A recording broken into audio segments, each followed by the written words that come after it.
Dewey, 3 o'clock. Time for The View. No, not again!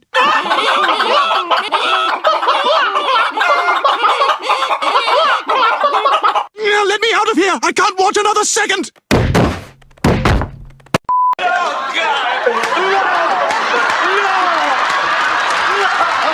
America's favorite morning Scream Fest has been having quite a week.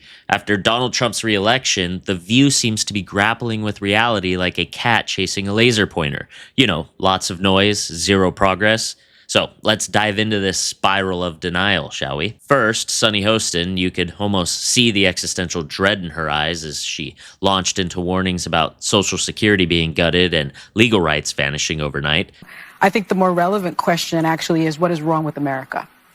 I think what is wrong with our country that the Republican Party would choose as a candidate and support a candidate who is an insurrectionist, who is an election denier, who is someone who is twice impeached, a 34-time convicted felon, someone who has been accused of alleged sexual misconduct by 26 women, found liable for sexual abuse.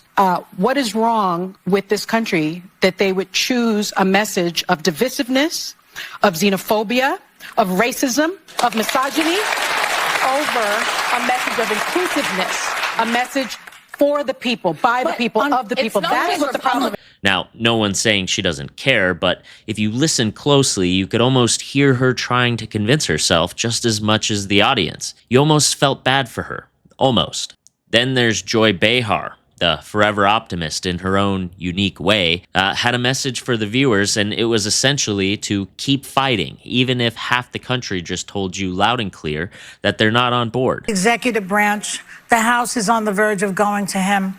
It's pathetic. There are no checks and balances. A completely intelligent, qualified woman lost to a guy who's simulating sex with a microphone. I mean, come on, America. Inspiring, sure. Grounded in political reality? Not so much. Alyssa Griffin, the token centrist, took a different route, trying to talk some sense into her co-hosts. She was practically pleading, hey, maybe we should try to respect the voters. If your check engine light is on and you've got bills piling up on the table, you're not thinking about democracy. You're not thinking about the war in Ukraine. You're thinking about how will my life be better tomorrow? And the reality is this, we all sat around kind of wondering who is the swing voter that will decide this election? And a lot of folks thought it was women and abortion. No, it turns out it was people in the suburbs who are like, I can't stand Donald Trump's personality. I don't like how he talks, but my life was better off economically when he was president. He also got the largest share of young voters for Republicans since 2008.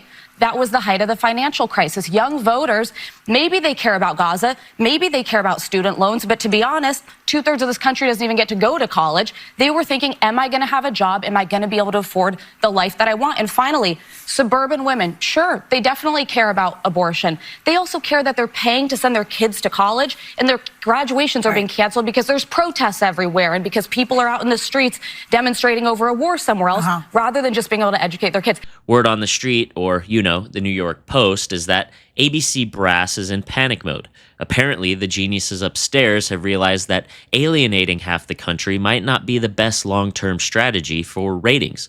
Shocker, right? The more relevant question actually is, what is wrong with America? That they would choose a message of divisiveness, of xenophobia, of racism, of misogyny, over a message of inclusiveness. The way that the left speaks to its voters. It really is. A message of joy and inclusiveness? No, the message of not being educated, being dumb, and what's wrong with America. Yes, Sonny, why did they vote for him? Yes. In sweeping... So they need to be introspective. No, we need to be introspective. If we voted for Kamala Harris, we need to say what didn't resonate with the voters. So now there's talk of bringing in a pro-Trump panelist to balance things out, because nothing says morning TV like awkward silences and thinly veiled contempt. And speaking of contempt, Meghan McCain couldn't resist chiming in from the sidelines, calling The View a radical, progressive, insane asylum.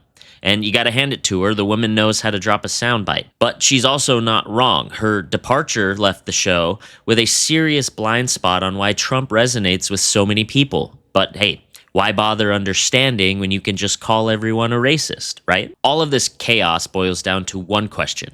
Can The View adapt, or have they gone too far? Are they willing to engage with opposing ideas, or will they just continue to double down on their echo chamber? Time will tell, I guess, but one thing's for sure, The View is finally going to be entertaining to watch again. What do you think? Has The View completely lost touch with reality?